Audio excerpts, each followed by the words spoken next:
O que você faz quando se encontra encarando um espaço vazio, porém aterrorizante?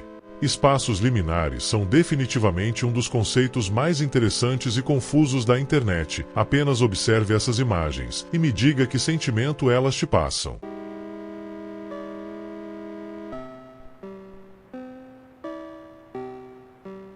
Essas imagens transmitem uma grande estranheza. Em muitas delas sentimos que já estivemos naquele local. Mesmo que nunca tenhamos sequer as visto, uma nostalgia por algo que vimos pela primeira vez. Por isso essas imagens nos passam uma sensação tão estranha, a nossa mente não as consegue compreender bem. Esses locais parecem frequentemente sítios que em algum momento já estiveram cheios de pessoas, mas que por alguma razão desconhecida tudo desapareceu. Podemos encontrar essas imagens em vários sítios espalhados pela internet, como em fóruns e nas redes sociais. A internet tem servido como um veículo para compartilhar imagens de espaços liminares com outras pessoas. Sem dúvidas, isso contribui para que existam creepypastas e jogos indie que exploram o estranhamento dessas imagens. Apesar de a ascensão relativamente recente dessas imagens, elas não são algo novo.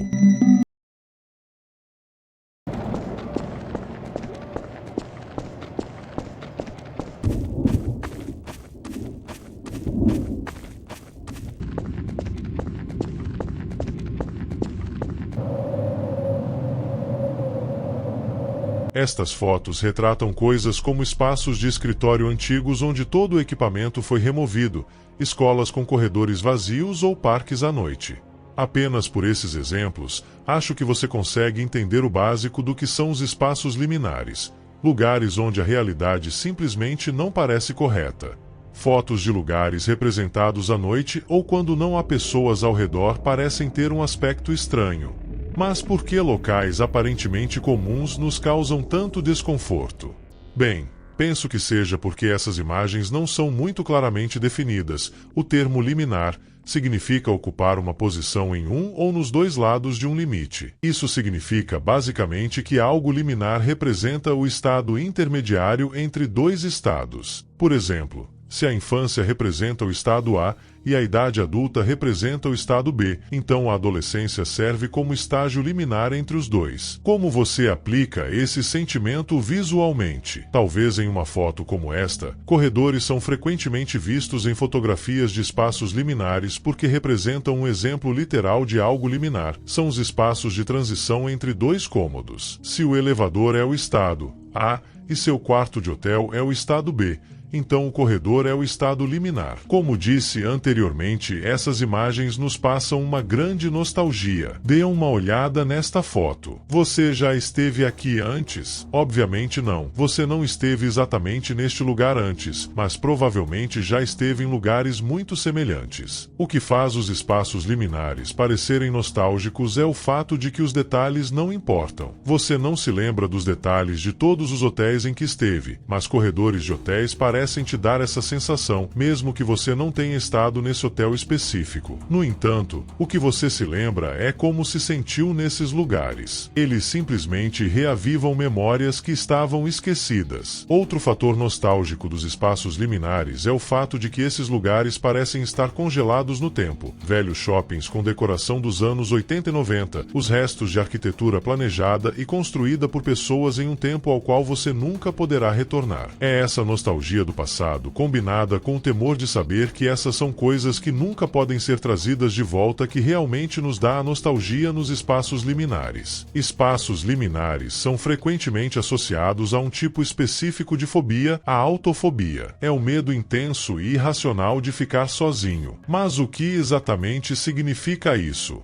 Autofobia não é apenas sentir-se desconfortável quando estamos sozinhos. Todos nós podemos sentir isso de vez em quando. A autofobia vai além. É uma condição em que a simples ideia de estar sozinho causa um medo extremo, ansiedade e até mesmo ataques de pânico. Mesmo que você não tenha esse tipo de fobia, acho que é impossível você não se sentir sozinho olhando para essas imagens. Isso porque todos esses lugares estão completamente vazios e sua mente não gosta nada disso, então ela tenta preencher esse vazio, seja se projetando dentro desses locais, ou então utilizando a sua imaginação para criar projeções de imagens opacas de figuras. E nesse momento, o seu desconforto aumenta, e quanto mais você olha para essas imagens, mais você sente como se estivesse naquele lugar sozinho.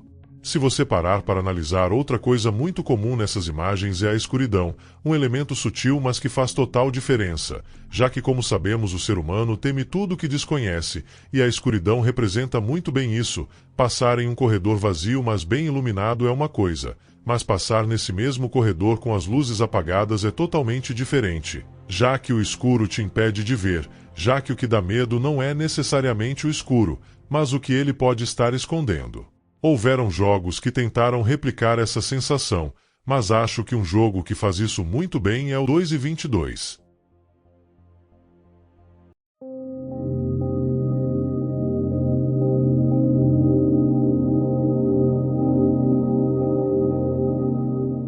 Ele captura a sensação de espaços liminares, porque 2:22 realmente não tem um começo ou um fim práticos.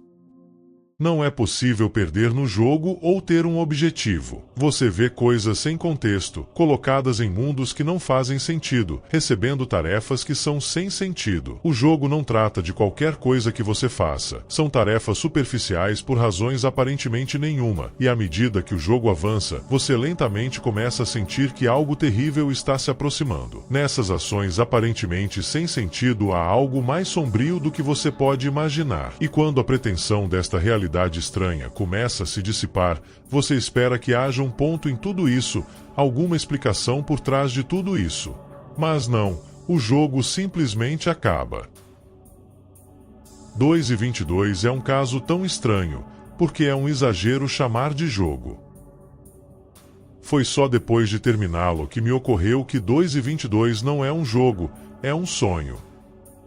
Quero dizer, ver coisas sem contexto, ser colocado de uma área estranha para outra. Até hoje, nunca vi um jogo que capturasse tão bem a sensação de estar em um sonho, especialmente se você jogar sozinho à noite. Os únicos dois aspectos que geralmente não conseguimos lembrar sobre nossos sonhos são onde eles começaram e onde terminaram. Sem estado A, sem estado B, apenas um estado liminar infinito, uma realidade alterada entre estar dormindo e estar acordado. De certa forma, os sonhos são os originais dos espaços liminares. Há uma parte em 2:22 da manhã onde você é deixado neste labirinto de blocos escuros sem texturas e é dito apenas para andar por aí. A sensação de andar por um lugar assim foi interessante. Era quase como andar por um grande espaço liminar. Isso me deu uma sensação muito desconfortável. O que sinto por essa área em 2:22 da manhã é agora o que sinto por essa creepypasta que você conhece com certeza. São basicamente uma creepypasta derivado de um simples post com esta imagem anexada que diz: se você não tiver cuidado e sair da realidade nas áreas erradas, você acabará numa creepypasta onde não há nada além do cheiro de carpete velho úmido, a loucura do amarelo monocromático e o ruído de fundo interminável das luzes fluorescentes no máximo. E aproximadamente 600 milhões de quilômetros quadrados de salas vazias segmentadas aleatoriamente para ficar preso. Se ouvir algo vagando por perto, cuidado, porque com certeza vai te matar. Esta creepypasta obteve sucesso instantâneo e foi uma força primária em um gênero conhecido como horror liminar. A ideia dos backrooms é assustadora por muitas razões, mas acho que o principal é a ideia de estar preso em 600 milhões de quilômetros quadrados do mesmo papel de parede amarelo monocromático sem absolutamente nenhuma saída. Estar preso em um grande espaço liminar. Espaços liminares são sem dúvida um dos maiores mistérios da internet. Apesar de nos transmitirem uma sensação estranha e desconfortável, não deixam de ser muito interessantes. Aqui foi o Eon. Não se esqueça de deixar o seu like e se inscrever, o canal ainda está no início e tem muito para chegar. Até a próxima.